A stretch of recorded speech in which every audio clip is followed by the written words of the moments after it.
കേരള സഭാ വാർത്തകൾ ആരംഭിക്കുന്നു. അറിയാം കേരള സഭയുടെ സ്പന്ദനങ്ങൾ വേഗത്തിൽ.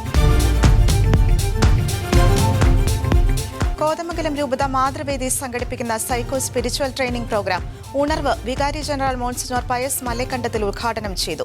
അമ്മമാർ വനിതാ സംരംഭകരാകണം, സാമൂഹിക രംഗത്ത് പ്രവർത്തന നിരതരാകണം, കുടുംബത്തിൽ കരുത്താകണമെന്ന് അദ്ദേഹം ഊന്നിപ്പറഞ്ഞു.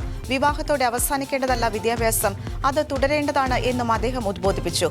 1 വർഷം നീളുന്ന പരിപാടി മാനസിക, ആത്മീയ, സാമൂഹ്യ തലങ്ങളിൽ പുത്തൻ ഉണർവ് നൽകാൻ ഉതകുന്നതാണ്. യോഗത്തിൽ മാതൃവേദി രൂപത director reverend doctor Antony Puthenkulam ആമുഖ സന്ദേശം നൽകി.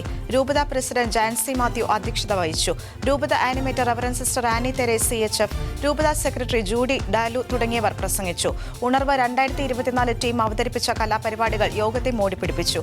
80 അമ്മമാർ ഈ വർഷത്തെ ട്രെയിനിംഗ് പ്രോഗ്രാമിൽ പങ്കുചേർന്നു. ലോഗോസ് ക്വിസ് 2025 തയ്യാറെടുക്കുന്നവർക്കായി ലോഗോസ് ക്വിസ് 2025 പഠന സഹായി തയ്യാറായി. ലോഗോസ് ക്വിസ് പഠന സഹായി 2025 ഇപ്പോൾ ബൈബിൾ ഓൺ മൊബൈൽ ആപ്പിൽ ലഭ്യമാണ്. 2700-ലധികം മാതൃകാ ചോദ്യോത്തരങ്ങൾ പൂർണ്ണമായും സൗജന്യമായും പരസ്യങ്ങളില്ലാതെയുമാണ് ആപ്പിൽ തയ്യാറാക്കിയിരിക്കുന്നത്. ദേവദാസൻ ആർമണ്ട് അച്ഛന്റെ സഹോദരി മറിയം മുണ്ടക്കൽ നിര്യാതയായി. 93 വയസ്സായിരുന്നു. സംസ്കാര ചടങ്ങുകൾ ഓഗസ്റ്റ് 13 ബുധനാഴ്ച ഭൂദാനത്ത് ഭവനത്തിൽ ആരംഭിച്ചു. തുടർന്ന് മരകാവ് സെന്റ് തോമസ് പള്ളി സെമിത്തേരിയിൽ സംസ്കരിച്ചു.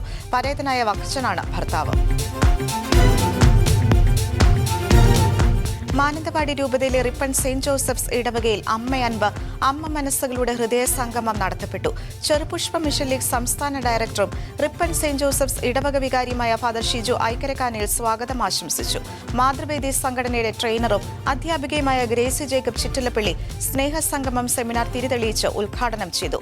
അമ്മമാരില്ലാത്ത സഭ വികലാംഗയാണെന്നും ഇടവകയുടെ ഹൃദയമാണ് മാതൃവേദിയെന്നും ഫൊറോന വികാരി ഫാദർ ജോണി പെരുമാട്ടിക്കുന്നിൽ പറഞ്ഞു. വിശ്വാസ പ്രവൃത്തി തലത്തിൽ എത്തിക്കുന്നവരുടെ കൂട്ടായ്മയാണ് മാതൃവേദിയെന്നും ഫാദർ ജോണി പെരുമാട്ടിക്കുന്നിൽ പറഞ്ഞു. ഗ്രേസി ജേക്കബ് നയിച്ച സെമിനാറിൽ 100 കണക്കിന് അമ്മമാർ പങ്കെടുത്തു. തുടർന്ന് പരിശുദ്ധ കുർബാനയും അമ്മമാരുടെ കാഴ്ച സമർപ്പണവും നടത്തപ്പെട്ടു. ഇന്ത്യയിലെ വിവിധ ഭാഗങ്ങളിൽ ക്രൈസ്തവ മിഷണറിമാർക്കെതിരെയും സ്ഥാപനങ്ങൾക്കെതിരെയും വർദ്ധിച്ചുവരുന്ന ആക്രമണങ്ങൾ വലിയ ആശങ്കയും ഭീതിയും വളർത്തുകയാണ്. ഇന്ത്യയുടെ ഭരണഘടന ഉറപ്പു നൽകുന്ന മതസ്വാതന്ത്ര്യവും മൗലിക അവകാശങ്ങളും സംരക്ഷിക്കപ്പെടേണ്ടതുണ്ട്.